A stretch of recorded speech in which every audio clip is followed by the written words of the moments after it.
बच्चों नमस्कार। सभी को नमस्ते। कैसे हाल चाल हैं आप लोगों के, बताइए। मेरी आवाज़ और विजुअल्स तस्वीर आप तक पहुंच पा रही है? एक बार सभी लोग बताएंगे।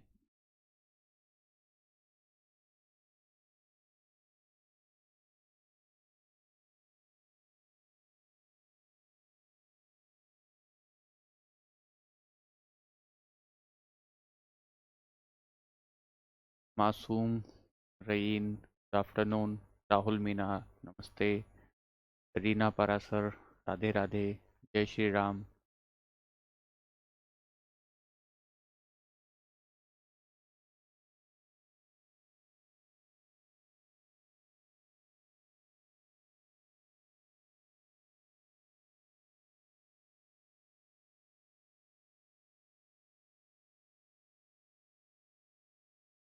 बताइए, आवाज़ आप तक पहुंच पा रही है?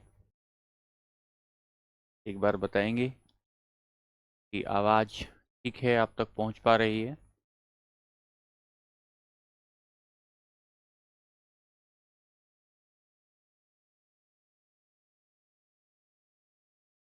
आ, राजवीर कह रहे हैं कल का समझ में नहीं आया, एक बार रिवीजन करा दीजिए। ठीक है, एक बार रिवीजन कर लेंगे, जो कल हम लोग पढ़े थे, एक बार उसका रिवीजन करेंगे। एक बार उसका रिवीजन करेंगे तब आगे बढ़ेंगे। तो पहले हम लोग क्या कर रहे हैं, जो कल हम लोगों ने पढ़ा था, एक बार मोटा मोटा उसका रिवीजन कर लेते हैं, क्योंकि कई बच्चों को कल समझने में तकलीफ आई थी। तो एक बार उसका रिवीजन करते हैं। क्या आप मेरी बात समझ पा रहे हो, सुन पा रहे हो? कि कल जो हमने आपको मॉल संकल्पना पढ़ाई थी, जो मॉल कंसेप्ट पढ़ाया था, एक बार उसका रिवीजन कर लेते हैं और रिवीजन करने के बाद आगे बढ़ते हैं, ठीक है? तो देखो, ध्यान से सुनिए, ध्यान से सुनिए। कई बच्चों के टेलीग्राम पे ये मैसेज थे कि समझ नहीं आया, समझ नहीं आया। मैं एक बार दोबारा से आपको समझाने की कोशिश कर रहा हूँ। देखिए, ध्यान से समझिए। मैंने आपको कल समझाया था कि मॉल संकल्पना, हम लोग मॉल संकल्पना को पढ़ रहे थे कल, मॉल कॉन्सेप्ट को पढ़ रहे थे, मॉल कॉन्सेप्ट को पढ़ रहे थे। सर, ये कुछ नहीं है, इतना जटिल नहीं समझना है। मोल कॉन्सेप्ट ये है कि किसी भी पदार्थ में छोटे छोटे कणों की संख्या कितनी होगी, छोटे छोटे कणों की संख्या कितनी होगी, इसे मोल कहते हैं। मोल संकल्पना का मतलब है कि किसी भी पदार्थ में कणों की संख्या का मापन, पदार्थ में कणों की संख्या का मात्रक है, ये संख्या का मात्रक है। जैसे मैं कहूं जैसे मैं कहूं कि सर परमाणु में कितने कण होंगे, तो हम बता सकते हैं सर परमाणु में कितने कण होंगे। तो परमाणु में मोल संकल्पना से, मोल संख्या से आप बता सकते हैं 1 मोल कण होंगे, 2 मोल कण होंगे, 50 मोल कण होंगे। तो पदार्थ में कणों की संख्या का मात्रक जो होता है उसे हम लोग मोल संकल्पना कहते हैं। एक बात तो ये हो गई, एक बात तो ये हो गई। तो हमें क्या पता लगता है? कणों की संख्या पता लगती है। ये संख्या कैसे पता निकाली? जब लोगों ने इसके बारे में जांच की, लोगों ने इसके बारे में पता किया, तो ये समझे कि जो कार्बन 12 तत्व है ना, जो कार्बन 12 तत्व है, कार्बन 12 तत्व का 12 ग्राम, 12 ग्राम, कार्बन 12 तत्व के 12 ग्राम में जितने कण होंगे या जितने परमाणु होंगे, कार्बन 12 के 12 ग्राम में जितने परमाणु होते हैं, उसे 1 मोल कहते हैं, उसे 1 मोल कहते हैं। कार्बन 12 के 12 ग्राम में जितने परमाणु होते हैं उसे 1 मोल कहते हैं। एक बात तो ये समझे। और दूसरी बात, आपने ये कहा सर ये संख्या होती कितनी है, तो 6.022 इंटू 10 की पावर 23 इतने मोल होते हैं। 6.022 इंटू 10 की पावर 23 1 मोल में इतना होता है। अगर हम कहें इस बात को कि 1 मोल हाइड्रोजन में हाइड्रोजन 1 मोल हाइड्रोजन में कितने परमाणु होंगे, 1 मोल हाइड्रोजन में कितने परमाणु होंगे, तो 1 मोल हाइड्रोजन में आप कह सकते हैं 6.022 इंटू 10 की पावर 23 परमाणु होंगे, 10 की पावर 23। तो एक हाइड्रोजन के परमाणु में जो कणों की संख्या होगी, परमाणुओं की संख्या होगी, वो इतनी हो जाएगी। एक बात तो ये हो गई। दूसरी बात, अगर मैं कहूं कि एक पानी के अणु में, एक H2O अणु में मॉलिक्यूल में कितने मॉलिक्यूल होंगे, तो जब हम मॉलिक्यूल की बात करते हैं तो 6.022 इंटू 10 की पावर 23 अणु होंगे, 10 की पावर 23 अणु होंगे। यहां देखो, किसी भी सब्सटेंस में, किसी भी मैटर में पार्टिकल की संख्या जो होती है, उस पार्टिकल की संख्या को बताने के लिए मोल का प्रयोग करते हैं। तो ये जो मोल है ना, इसे हम नंबर के लिए यूज कर रहे हैं। अच्छा, इसमें 1 मोल में कितने परमाणु होंगे? तो कार्बन 12 के 12 ग्राम में जितने परमाणु होंगे उतने परमाणु 1 मोल में होते हैं। कितने होते हैं? 6.022 इंटू 10 की पावर 23 होता है। अब ध्यान देना एक बात पे, क्या ध्यान दे रहे हैं कि अगर हम कहें कि सर हाइड्रोजन के लगे, मान लेते हम लिथियम लेते हैं कि एक मोल लिथियम में परमाणु की संख्या कितनी होगी? तो 1 मोल लिथियम में परमाणु 6.022 इंटू 10 की पावर 23 परमाणु हो जाएंगे, 23 परमाणु हो जाएंगे। अब ध्यान से सुनिएगा मेरी बात, 23 परमाणु हो जाएंगे, 23 परमाणु या 23 एटम हो जाएंगे, 23 परमाणु या 23 एटम हो जाएंगे। अच्छा सर, अगर हम कहें कि 1 मोल लिथियम का परमाणु द्रव्यमान कितना होगा? 1 मोल लिथियम का परमाणु द्रव्यमान, एटॉमिक मास कितना होगा 1 मोल लिथियम का? तो लिथियम का द्रव्यमान आप समझते हैं 7 होता है, लिथियम का द्रव्यमान आप समझते हैं कि 7 होता है। तो हम कहेंगे कि 7 AMU या 7 ग्राम परमाणु द्रव्यमान होगा, 7 ग्राम परमाणु द्रव्यमान होगा। तो 1 मोल में जब आप संख्या बता रहे थे तो संख्या तो होगी इतनी, लेकिन अगर आप 1 मोल में ग्राम माने, जिसे मोलर द्रव्यमान कहते हैं, वो होगा 7 AMU एटॉमिक मास यूनिट, या वो होगा 7 ग्राम परमाणु द्रव्यमान। इसे हम लोग ग्राम परमाणु द्रव्यमान में अगर मापते हैं तो इसे ग्राम परमाणु द्रव्यमान 7 होगा। एक बात हो गई।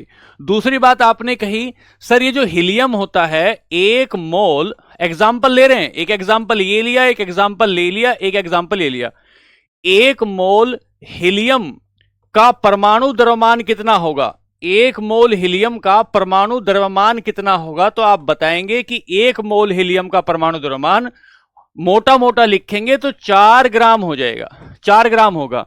अब हमने कल की क्लास में यह समझा था कि आपको ग्राम परमाणु द्रव्यमान निकालने के लिए परमाणु का द्रव्यमान या परमाणु का भार पता होना चाहिए। अगर परमाणु का द्रव्यमान या भार आपको नहीं पता है तो आप मोल नहीं निकाल पाएंगे। अच्छा, अब ध्यान से समझना, 1 मोल हीलियम में अगर परमाणु का द्रव्यमान 4 है, तो मुझे बताओ कि 15 मोल हीलियम में कितना द्रव्यमान होगा? यदि 1 मोल हीलियम का परमाणु द्रव्यमान 4 ग्राम है तो 15 मोल हीलियम में कितना ग्राम होगा? तो हम बताएंगे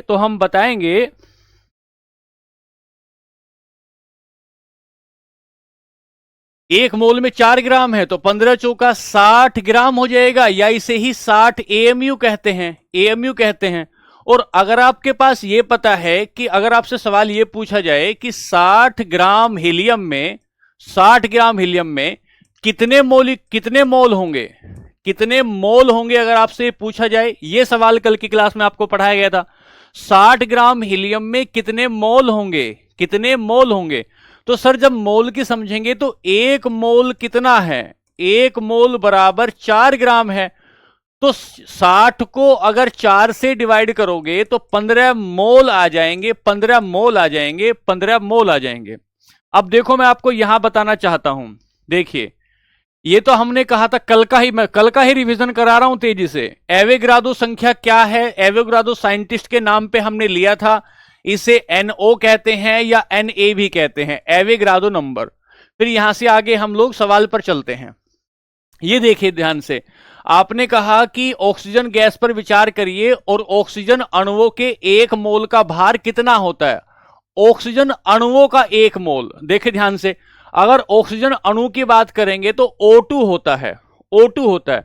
अगर इसकी संख्या की बात करेंगे, ऑक्सीजन में मोल की, ऑक्सीजन में कणों की संख्या की बात करोगे, कणों की संख्या की बात करोगे तो कणों की संख्या 1 में होती है 6.022 इंटू 10 की पावर 23, ये 1 में होती है।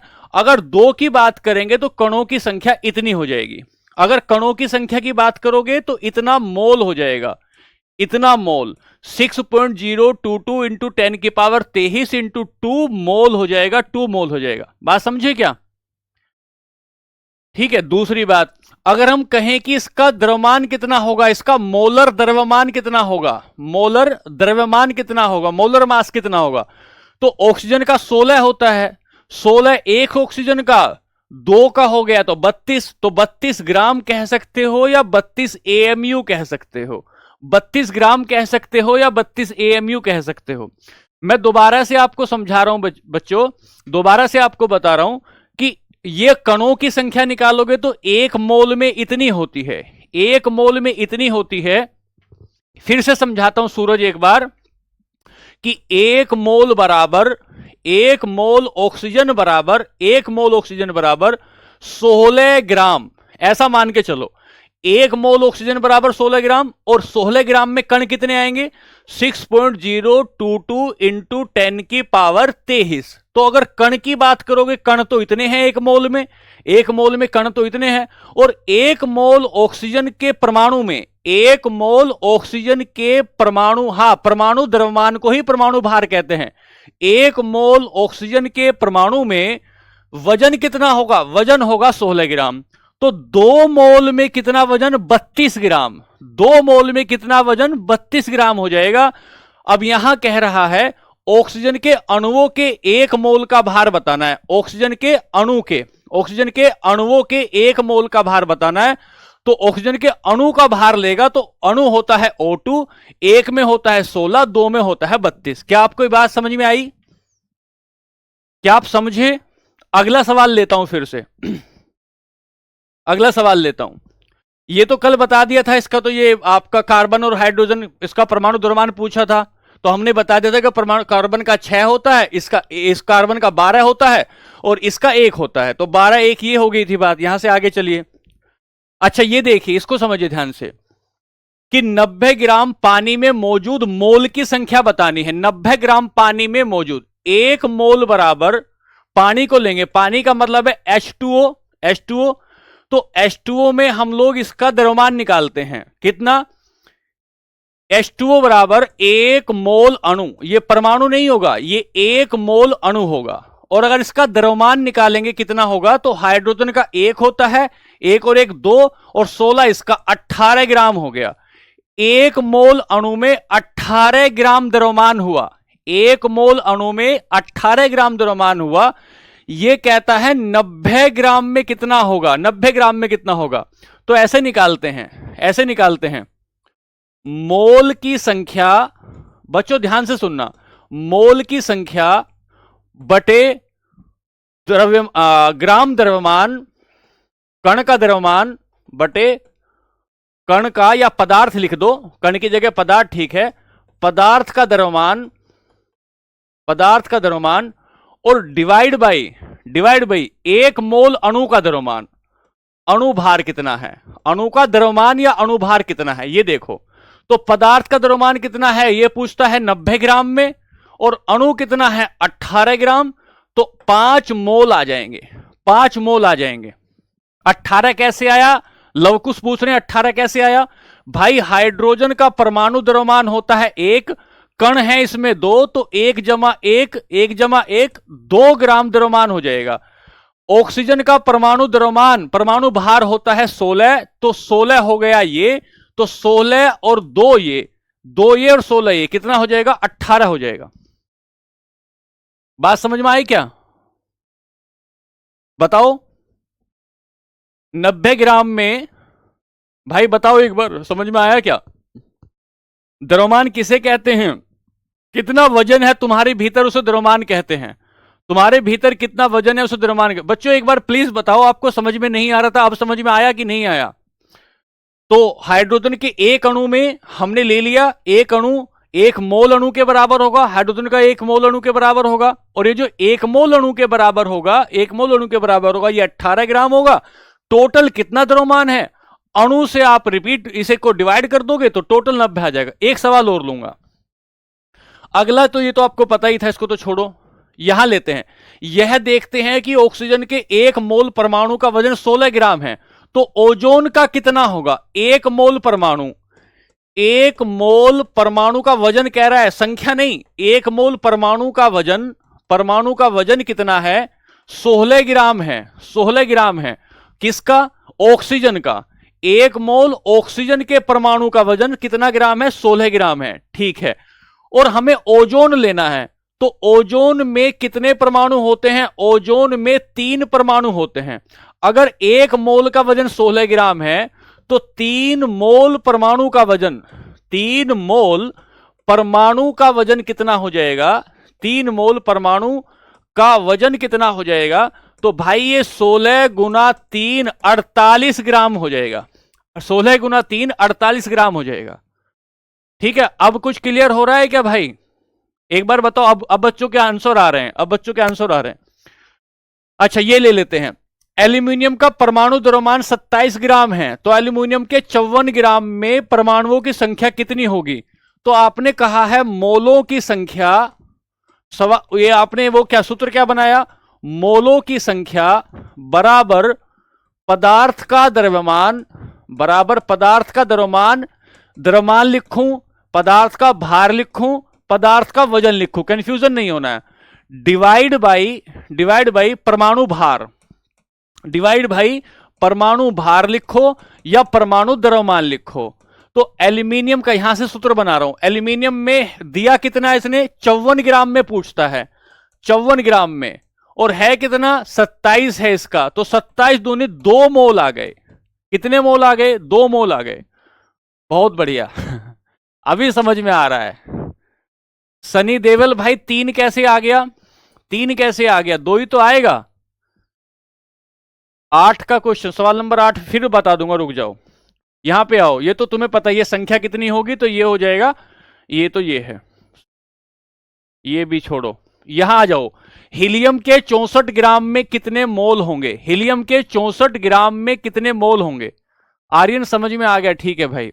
हीलियम के 64 ग्राम में कितने मोल होंगे? अब हमें देखना है कि 1 मोल हीलियम जो होगा, 1 मोल हीलियम परमाणु जो होगा, उसका द्रव्यमान है 4 ग्राम, उसका द्रव्यमान है 4 ग्राम। अब ये मोल की संख्या पूछता है, तो अगर आप मोल की संख्या निकालोगे, मोल की संख्या निकालोगे, तो टोटल द्रव्यमान कितना? 64 ग्राम, 64 ग्राम। हमारे पास 1 मोल द्रव्यमान कितना है? 1 मोल द्रव्यमान कितना है? 4। तो टोटल कितना निकल कर आएगा? 16 ग्राम निकल कर आएगा, 16 मोल निकल कर आएगा। मोल की संख्या कितनी आएगी? 16 मोल, 16 मोल निकल कर आएगी। एक इसे और ले, इसे ध्यान से समझना। जिन बच्चों को अभी भी समझ में नहीं आया है वो फिर समझिए, एक सवाल में और आपके लिए ले रहा हूं। बच्चों ध्यान से समझना, प्लीज ध्यान से समझना। ये CO2 कार्बन डाइऑक्साइड के 10 मोल का द्रव्यमान पूछता है, तो 1 मोल CO2 का, 1 मोल CO2 का अणु द्रव्यमान जो होगा, या अणु का जो भार होगा वो निकालेंगे पहले। इसका अणु का भार निकालेंगे पहले। कितना? CO2 है। कार्बन का द्रव्यमान होता है 12, तो 12 तो ले लिया ये। ऑक्सीजन का होता है 1 का, ऑक्सीजन का 1 का होता है 16, दो दो कण हैं, दो परमाणु है, तो 16 दूनी 32। अगर इन दोनों को जोड़ देंगे तो 44 आ गया। 1 मोल CO2 का अणु द्रव्यमान 44 ग्राम आता है, 44 ग्राम आता है। यह कितना कहता है? यह कहता है 10 मोल में कितना होगा। तो 1 मोल में बच्चों, भाइयों, 1 मोल में 44 ग्राम आया, तो 10 मोल में कितना आएगा? 10 की गुणा कर दी तो 440 ग्राम आएगा। अब बताइए एक बार बच्चों, बात समझ में आई क्या? 4 ग्राम कैसे आया? समझे? जब तक हम लोग द्रव्यमान नहीं पढ़ेंगे, जब तक हम लोग द्रव्यमान को याद नहीं करेंगे, तब तक नहीं निकलेगा। और द्रव्यमान कब याद होगा? आज की क्लास में हम पीरियोडिक टेबल को देखेंगे तो समझ में आएगा। ठीक है, चलें आगे। हाँ, पहले मास याद करना होगा। फिर से समझाता हूं। CO2 एक अणु है, CO2 एक अणु है। अगर एक अणु है तो कार्बन का 12 है, ऑक्सीजन का 16 है। ऑक्सीजन के 2 परमाणु हैं, 16 दूनी 32, 32 और 12 44। और 44 कितना आया? 1 मोल में 44 है तो 10 मोल में 440 हो जाएंगे। ठीक है, इसको और देख लेते हैं एक बार, फिर पूरा क्लियर हो जाएगा एकदम। लास्ट सवाल है, इसको और देख लेते हैं। इसको और देखें फिर आगे चलेंगे। ठीक है, 60 ग्राम हीलियम में मोल की संख्या कितनी होगी? 60 ग्राम में कहता है 1 मोल हीलियम का जो परमाणु भार होगा, 1 मोल हीलियम का परमाणु भार 4 ग्राम होता है। कैसे याद करेंगे? ये हमारी पीरियोडिक टेबल में आएगा। आज हम जो पीरियोडिक टेबल शुरू करेंगे उसमें आ जाएगा।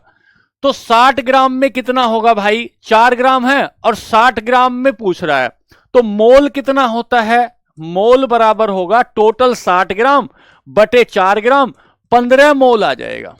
कितना मोल आएगा? 15 मोल आएगा। बहुत बढ़िया। अब मुझे लगता है कि अब आपको समझ में, अब कोई शिकायत तो नहीं रही?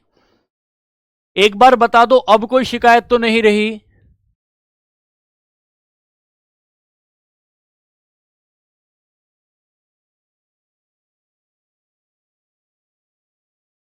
आगे चलता हूं, आगे चलता हूं। चलिए, अब हम लोग यहां से अगला चैप्टर शुरू कर रहे हैं। मुझे लगता है कि अब ठीक है। एक बार बताइए। क्लियर, क्लियर, ठीक है। बहुत बढ़िया, बहुत बढ़िया, थैंक यू, थैंक यू। अब आइए, अब हम लोग लेंगे, अगला चैप्टर शुरू कर रहे हैं और इस चैप्टर का नाम होगा आवर्त सारणी। वो जो आप लोग कह रहे थे कि संयोजकता बीच में छोड़ दिया, बीच में नहीं छोड़ा है भाई। पीरियोडिक टेबल में जब हम लोग आगे पढ़ेंगे तो वो दोबारा से यहीं आएगा, बीच में कुछ नहीं छोड़ा है। आवर्त सारणी या पीरियोडिक टेबल, पीरियोडिक टेबल, ये हमारा चैप्टर शुरू होगा, ये हमारा चैप्टर शुरू होगा। ठीक है, इसको हम एक एक, जो हमारा एक एक तत्व होगा आवर्त सारणी का, उसे हम लोग देखते चलेंगे, उसके बारे में पढ़ते चलेंगे। पहले हम आवर्त सारणी को यह समझेंगे ना कि पूरी आवर्त सारणी कैसी है, कैसी दिखती है। पहले उसको ढंग से समझेंगे और ढंग से समझने के बाद आगे पढ़ेंगे। चलिए, इस पीरियोडिक टेबल में हम लोग ऐसे कुछ पढ़ेंगे कि पीरियोडिक टेबल की डेफिनेशन देखेंगे पहले, कि ये डेफिनेशन मतलब इसकी परिभाषा क्या होती है। डेफिनेशन मतलब इसकी परिभाषा क्या होती है, डेफिनेशन क्या होती है पीरियोडिक टेबल की, पहले तो हम ये देखेंगे। दूसरी बात, शुरू से लेकर आज तक पीरियोडिक टेबल में, शुरू से लेकर आज तक पीरियोडिक टेबल में कैसे कैसे बनी होगी। क्या इतनी विकसित पीरियोडिक टेबल आज ही बन गई, या शुरू से ही इतनी बेहतर और इतनी विकसित पीरियोडिक टेबल जो थी, क्या शुरू से ऐसी थी? नहीं, ऐसा नहीं था। तो इसका हम लोग विकास क्रम पढ़ेंगे, विकास क्रम पढ़ेंगे, शुरू से लेकर और आज तक पीरियोडिक टेबल में क्या क्या बदलाव आते चले गए, इसे हम पढ़ेंगे। इसे हम लोग इवोल्यूशन कहते हैं, इवोल्यूशन कहते हैं। मतलब इसका विकास पढ़ेंगे, कैसे कैसे इसका विकास हुआ है। और अगला हम लोग पढ़ेंगे, विकास क्रम से आगे हम लोग पढ़ेंगे इसके गुण क्या क्या हैं, इसके फीचर्स क्या क्या हैं, इसके गुण क्या क्या हैं या इसके फीचर्स क्या क्या हैं। तो आज की अगली क्लास में जो हमारा टॉपिक आज से शुरू हो रहा है वो 3 दिन तक हमारा टॉपिक चलेगा। और 3 दिन के इस टॉपिक में हम लोग आवर्त सारणी को ही पढ़ेंगे, उसको बनाना सीखेंगे, उसको समझना सीखेंगे, उसके तत्वों के बारे में छोटी छोटी जानकारी भी हम लोग समझना सीखेंगे। ठीक है, चलिए तो आते हैं, पहले परिभाषा लेते हैं, पहले परिभाषा लेंगे, ध्यान से समझना, पहले मेरी बात समझना। 118 तत्वों की खोज आज तक हो चुकी है। आपके पास 118 फूल हैं, अलग अलग नेचर के, अलग अलग रंग के आपके पास 118 फूल हैं। अगर आपको 118 फूलों को एक सिस्टमैटिक वे में अरेंज करना होगा तो आपके पास एक तरीका होना चाहिए। ऐसे ही अब तक दुनिया में खोजे गए जो तत्व हैं, जैसे आयरन है, हीलियम है, हाइड्रोजन है, ऑक्सीजन है, पोटेशियम है, नाइट्रोजन है, बोरोन, बेरिलियम, ऐसे मान के चलिए कि 118 तत्व हैं। उन 118 तत्वों को सजाने के लिए, एक बेहतर क्रम में सजाने के लिए जो तरीका अपनाया गया ताकि नए नए तत्वों को सही तरीके से सजाया जा सके, उस सजाने के तरीके को ही हम लोग आवर्त सारणी कहते हैं। सर इसका नाम आवर्त क्यों रखा गया, यहां से आएंगे, इसका नाम आवर्त क्यों रखा गया, इसे आवर्त सारणी में सबसे पहले समझेंगे। इसका नाम आवर्त सारणी में आवर्त क्यों रखा गया है, आवर्त क्यों रखा गया है, इसलिए रखा गया है कि 118 तत्वों में कुछ ना कुछ सिमिलैरिटी होती है, कुछ ना कुछ सिमिलैरिटी होती है। अर्थात ये जो पड़ी हुई लाइनें होती हैं, ये जो आवर्त सारणी में पड़ी हुई लाइनें होती हैं, मैं आपको छोटा सा बना के दिखाऊं कि जो आपकी आवर्त सारणी है,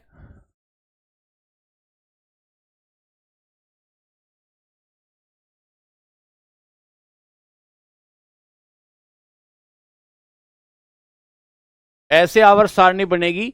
इस आवर्त सारणी में ये जो पड़ी हुई लाइनें होंगी, ये जो पड़ी हुई लाइनें होंगी ऐसे, इन पड़ी हुई लाइनों को तो हम आवर्त कहते हैं, पीरियड कहते हैं।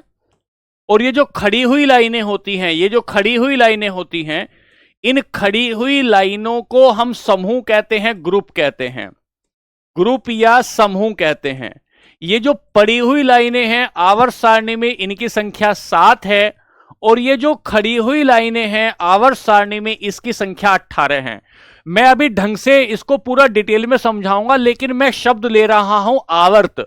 आवर्त क्यों कह रहे हैं, जब आप यहां चलेंगे तो आप कहेंगे कि ये हाइड्रोजन है, ये हीलियम है, ये लिथियम है, ये बेरिलियम है, ये बेरिलियम है, ऐसे करके आप लोग आगे चलेंगे तो ये एक पीरियड है। इसको अगर आप देखोगे तो ये एक पीरियड है, एक पीरियड, इसे पीरियड कहते हैं, आवर्त कहते हैं। तो प्रत्येक पीरियड में एक तत्व के बाद दूसरे तत्व में कुछ ना कुछ विशेषताएं दोहराई जाती हैं, कुछ ना कुछ विशेषताएं दोहराई जाती हैं।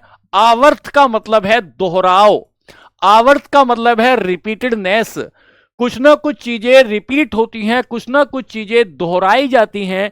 इन दोहराने के गुणों के कारण ही, इन दोहराने के गुणों के अनुसार ही हमने पूरी आवर्त सारणी को बनाया है। इसलिए कहते हैं कि एक तत्व का दूसरे तत्व के साथ कोई ना कोई संबंध होता है तो इसे आवर्त सारणी कहा जाता है। खैर, हमें यहां से सीखना है, पहली बात लिखेंगे आवर्त सारणी किसे कहते हैं।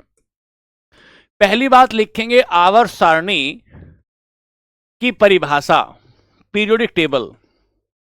बच्चों एक बार बताइए, समझ में आ रहा है क्या, एक बार बताइए, पीरियोडिक टेबल आवर्त सारणी समझ में आ रहा है क्या, बताइए एक बार। एग्जाम में क्या आएगा क्या नहीं आएगा भाई वो हम आपको बता देंगे, आप इतना बताइए कि आपको समझ में आ रहा है कि नहीं आ रहा है, वो तो हम देख लेंगे अपने हिसाब से।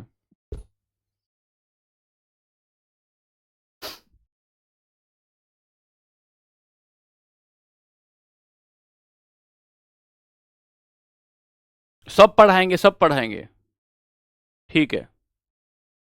लिखें, आवर्त सारणी की परिभाषा लिखेंगे, सभी रासायनिक तत्वों की सभी रासायनिक तत्वों का एक व्यवस्थित क्रम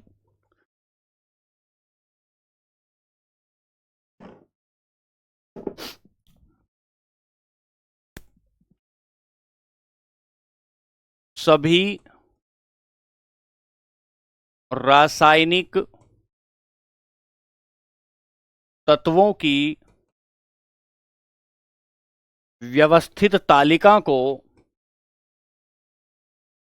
व्यवस्थित तालिका को आवर्त सारणी कहते हैं। आवर्त सारणी कहते हैं। Systematic arrangement of systematic arrangement of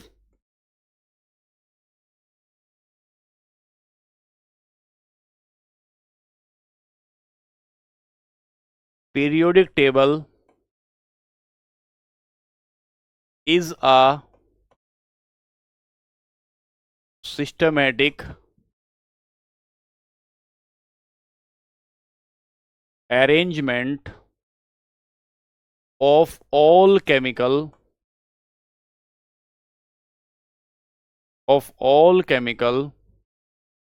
elements,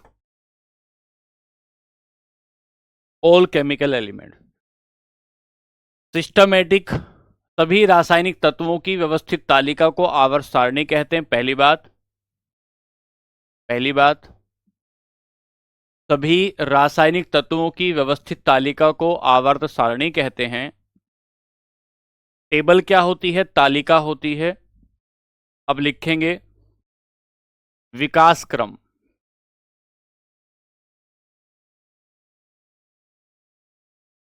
विकास क्रम, आवर्त सारणी का विकास क्रम, इवोल्यूशन। आवर्त सारणी का विकास क्रम, इवोल्यूशन। यहां कुछ लोग आएंगे जो आवर्त सारणी के बारे में अलग अलग बातें बताएंगे। उन सारे लोगों की बातों को हमें पढ़ना होगा। तो पहले हम लिखेंगे, इसमें हम लोग कुछ बातें पढ़ेंगे। पहले प्रोस्ट थ्योरी, प्रोस्ट थ्योरी या प्रोस्ट संकल्पना।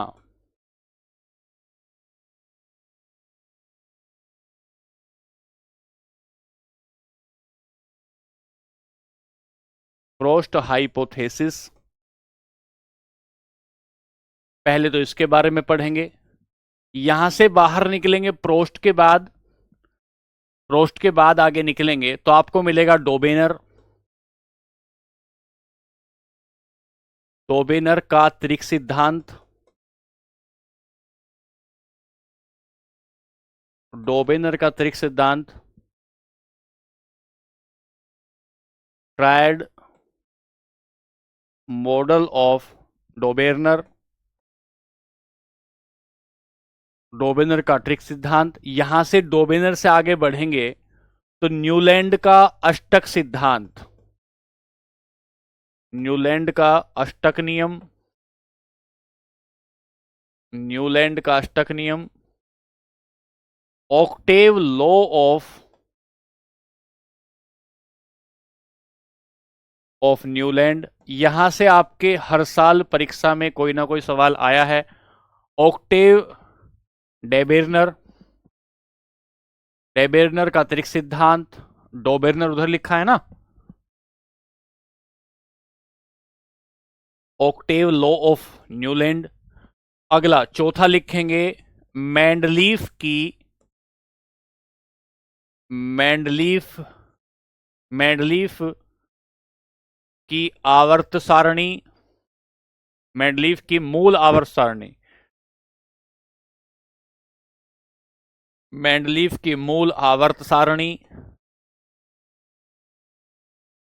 Original periodic table of Mendeleev, original periodic table of Mendeleev,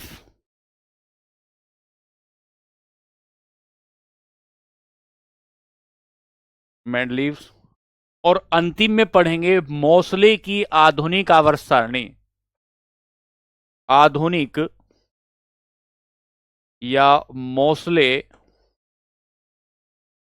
Mosle लिखना ठीक नहीं, ऐसा लिखें आधुनिक आवर्त सारणी, जो मोसले ने बनाई बाद में। आधुनिक, आगे लिखेंगे मोसले, आवर्त सारणी। Modern periodic table, modern periodic table, आधुनिक आवर्त सारणी या मॉडर्न पीरियोडिक टेबल। ठीक है, तो हम लोग बोलेंगे, ये इसमें दिक्कत आ रही है क्या डोबेरनर में? मैं इसको मिटा के लिख देता हूं, लीजिए, कोई बात नहीं भाई। डोबेरनर ऐसे लिख दीजिए। प्रोस्ट की क्या हाइपोथेसिस थी? डोबेरनर ने अपना त्रिक सिद्धांत क्या दिया? न्यूलैंड का स्टक नियम क्या था? मेंडलीफ की आवर्त सारणी क्या थी? आधुनिक आवर्त सारणी क्या थी? ये सारी चीजें आपको पढ़नी होंगी, ये सारी चीजें आपको पढ़नी होंगी। ठीक है भाई, चलें चलें आगे। तो पहले मैं आपको प्रोफ संकल्पना पढ़ाता हूं, सबसे पहले मैं आपको प्रोफ संकल्पना पढ़ाता हूं। आइए शुरू करते हैं, शुरू करते हैं। चैप्टर हट गया ना? चैप्टर हटा नहीं भाई,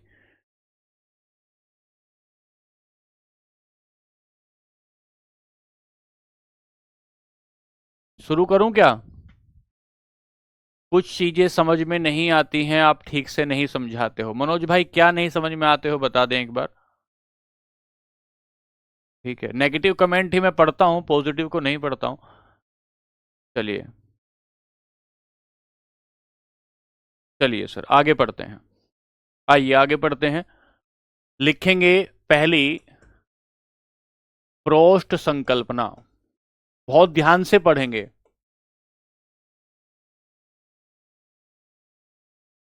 प्रोस्ट हाइपोथेसिस, प्रोस्ट हाइपोथेसिस। ध्यान से सुनो पहले मेरी बात, फिर मैं इसको बताऊंगा। प्रोस्ट हाइपोथेसिस, देखो, आपको पता है कि 1800, ठीक है, आपको पता है कि 1808 में डाल्टन ने एक सिद्धांत दिया था। डाल्टन ने एक थ्योरी दी थी और उस थ्योरी का नाम था एटॉमिक थ्योरी। उस थ्योरी का नाम था एटॉमिक थ्योरी या परमाणुवाद का सिद्धांत दिया था 1808 में। परमाणुवाद का सिद्धांत दिया था 1808 में। और परमाणुवाद के सिद्धांत में डाल्टन ने एक बात कही थी। क्या कही थी? डाल्टन ने यह कहा था कि एक तत्व के जो परमाणु होते हैं, एक तत्व के सभी परमाणु समान होते हैं और सभी परमाणुओं की समान रासायनिक संरचना या रासायनिक गुण होते हैं। फिर बोल रहा हूं मैं, एक तत्व के परमाणुओं के रासायनिक गुण समान होते हैं। क्या कहा था? कि एक तत्व के सभी परमाणुओं के रासायनिक गुण समान होते हैं। रासायनिक गुण समान होते हैं और ये जो रासायनिक गुण होते हैं, ये परमाणु द्रव्यमान से संचालित होते हैं। ये बात डाल्टन ने कही थी कि रासायनिक गुण जो होते हैं, इनका परमाणु के द्रव्यमान से तय होते हैं। मतलब डाल्टन ये कह रहा था कि जो परमाणुवाद थ्योरी है, उसमें जो परमाणु का जो द्रव्यमान होगा, उसके रासायनिक गुणों के साथ कोई ना कोई संबंध होगा। प्रोस्ट संकल्पना जोसेफ प्रोस्ट के द्वारा 1818 में दी गई, 1818 में दी गई।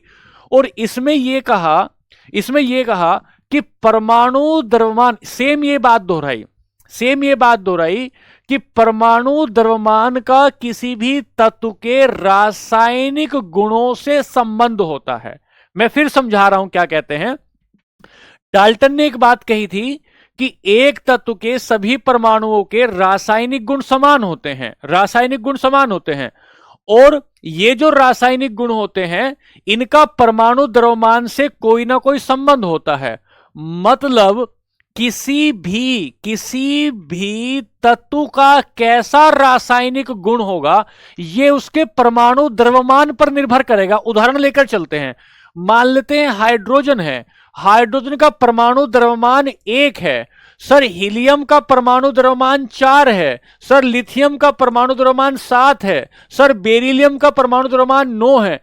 जैसे जैसे परमाणु द्रव्यमान बदलता है, ऐसे ऐसे रासायनिक गुण बदलते हैं। किसके? ऐसे ऐसे तत्वों के रासायनिक गुण बदलते हैं। ऐसे ऐसे तत्वों के रासायनिक गुण बदलते हैं। तो जोसेफ प्रोस्ट ने यह कहा, जोसेफ प्रोस्ट ने अपनी संकल्पना यह कहा कि किसी भी तत्व के रासायनिक गुण, किसी भी तत्व के रासायनिक गुण, किसी भी तत्व के रासायनिक गुण और द्रव्यमानों के बीच में एक संबंध होता है। लिखें, किसी भी तत्व के, इसे हटाता हूं, ये लिखना नहीं है भाई, ये तो समझाने के लिए है। किसी भी तत्व के रासायनिक गुण तथा तथा तत्व के द्रव्यमान, तत्व के द्रव्यमान के बीच संबंध होता है। तत्व के द्रव्यमान के बीच संबंध होता है। मतलब जैसा जैसा द्रव्यमान होगा, जैसा जैसा द्रव्यमान होगा, वैसा वैसा उसका तत्व आ जाएगा, वैसा वैसा उस तत्व के गुण आ जाएंगे। ठीक है, लिखें,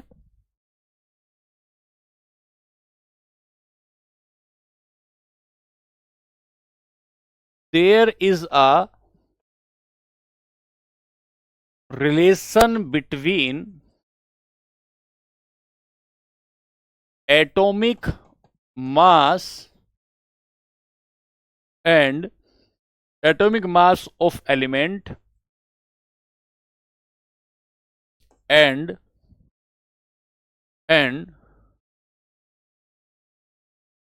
properties of element and atomic mass of element and properties of element। बस यहां पर आपको यह बात ध्यान समझनी है, क्या कि ये 1818 में प्रोस्ट संकल्पना दी गई, 1818 में प्रोस्ट संकल्पना दी गई, और 1818 में देने के बाद यह कहा गया कि तत्वों का सभी परमाणु, तत्वों के गुणधर्म और द्रव्यमान के बीच में एक संबंध होता है। तत्वों की जो रासायनिक गुण होते हैं या भौतिक गुण होते हैं, और तत्वों के द्रव्यमान के बीच में एक संबंध होता है। तत्वों के द्रव्यमान के बीच में एक संबंध होता है। ठीक है, यह बात प्रोस्ट संकल्पना से दी गई 1818 में। अब यहां से आगे चले, यहां से आगे चले तो एक थ्योरी आएगी, डोबेर्नर की थ्योरी। डोबेर्नर की थ्योरी, यह बताइए समझ में आया क्या? सलोनी, क्या समझ में नहीं आया आपको? बताओ बच्चे, आपको क्या समझ में नहीं आया? क्या समझ में नहीं आया बताइए।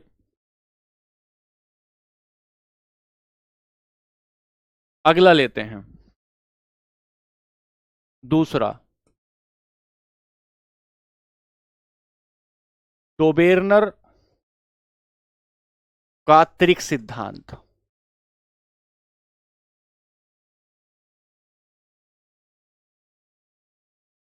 अठारह सौ 27 में यह दिया गया। अरे 1818 है भाई, एनसीईआरटी में लिखा गया है यार, क्यों आप पागल हो गए हैं? 1800 एनसीईआरटी में लिखा गया है भाई।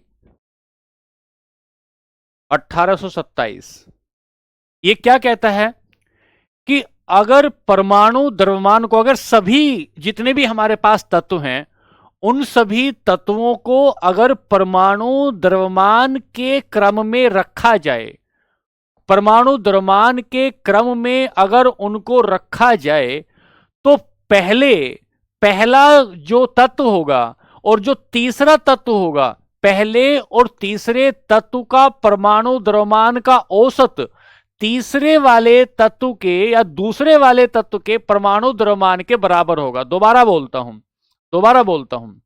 मैं बोला कि सर ये जो डोबेर्नर का त्रिक सिद्धांत 1827 में दिया गया, ये कहता है कि अगर तत्वों को उनके द्रव्यमान के क्रम में सजाया जाए, तत्वों को उनके द्रव्यमान के क्रम में सजाया जाए, तो पहले तत्व का द्रव्यमान और तीसरे तत्व के द्रव्यमान का औसत जो निकल कर आएगा, वो दूसरे तत्व का औसत, वो दूसरे तत्व के द्रव्यमान के बराबर होगा। क्या कह रहे हैं डोबेर्नर?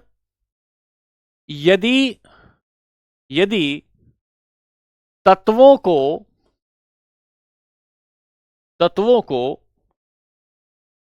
उनके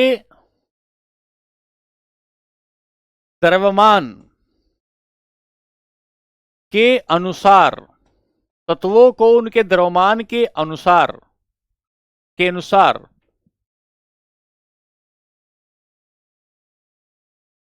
लिखा जाता है, के अनुसार क्रम में।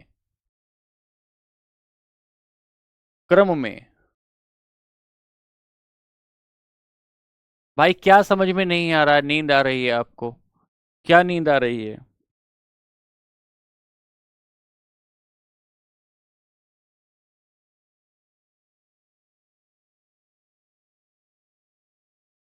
यदि तत्वों को उनके द्रव्यमान के अनुसार क्रम में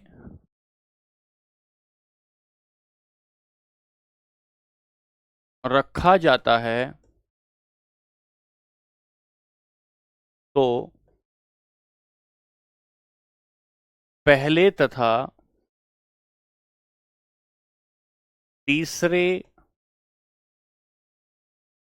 तत्व के द्रव्यमान का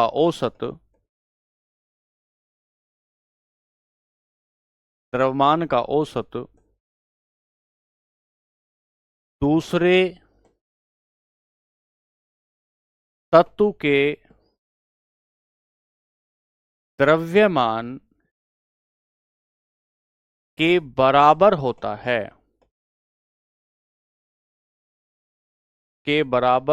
है, कैसे निकाला? उन्होंने एग्जाम्पल दिया कि एक तत्व रखा है आपने लिथियम, एक तत्व रखा है आपने सोडियम, एक तत्व रखा है आपने पोटेशियम, एक तत्व आपने रखा है पोटेशियम।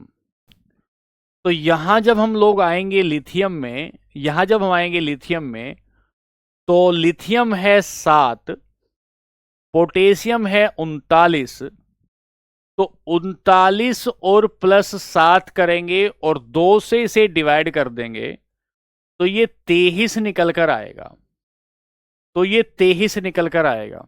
ये कहता है कि लिथियम का और पोटेशियम का अगर परमाणु द्रव्यमान का औसत लें, लिथियम का और परमाणु का अगर औसत लें, तो ये औसत, ये जो एवरेज होगा, ये बीच वाले पहले और तीसरे तत्व का द्रव्यमान का औसत दूसरे के द्रव्यमान के बराबर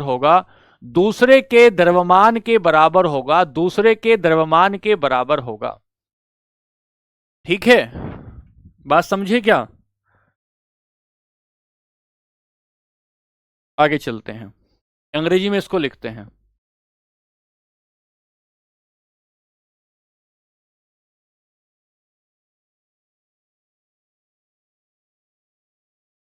डोबेर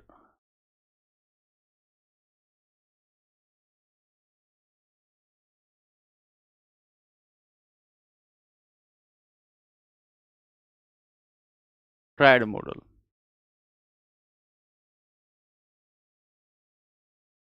The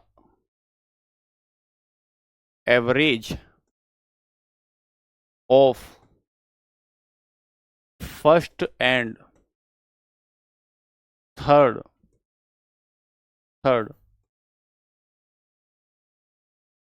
elements atomic mass is equals to second element mass. क्या बनाया? लिथियम, सोडियम, पोटेशियम, इसका 7 बताया और इसका बताया उन्होंने 39। दोनों को जोड़ने के बाद 39 और 7/2 तो 23 निकल कर आया। लेकिन ये ऐसे केवल 3 ही ग्रुप बना पाए, ये ऐसे केवल 3 ही ग्रुप बना पाए, 3 ही ग्रुप बना पाए। और पूरे का पूरा जो आवर्त सारणी थी, यानी कि पूरी की पूरी जो इनके पास एलिमेंट थे, सभी एलिमेंट को इस क्रम में नहीं सजा पाए। इसलिए डोबेर्नर का ट्रायड मॉडल जो था वो फेल कर गया। और इसके बाद न्यूलैंड का अष्टक नियम आएगा और कल की क्लास में हम न्यूलैंड के अष्टक नियम को समझेंगे। एक बार बताइए कि आज की क्लास आपको समझ में आई है या नहीं आई है? किसी को कोई शिकायत हो तो एक बार बताएंगे, किसी को कोई शिकायत हो तो एक बार बताएंगे। तो इसमें एक बात लिख देंगे, नोट करके लिख देंगे, सभी नोट करके लिख देंगे, सभी तत्वों को त्रिक सिद्धांत के आधार पर विभाजित नहीं किया जा सकता, के आधार पर वर्गीकृत नहीं किया जा सकता।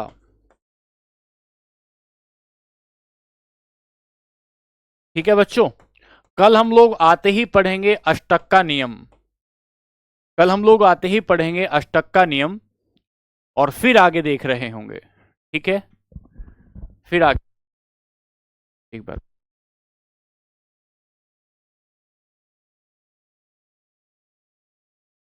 चलिए, ठीक है फिर कल मिलते हैं। ये कितना आएगा? 23 आया ना, 39 और 7 46/2 23। चलिए, आज के लिए नमस्ते, खुश रहिए, आनंदित रहिए, खूब खुश रहिए, नमस्कार।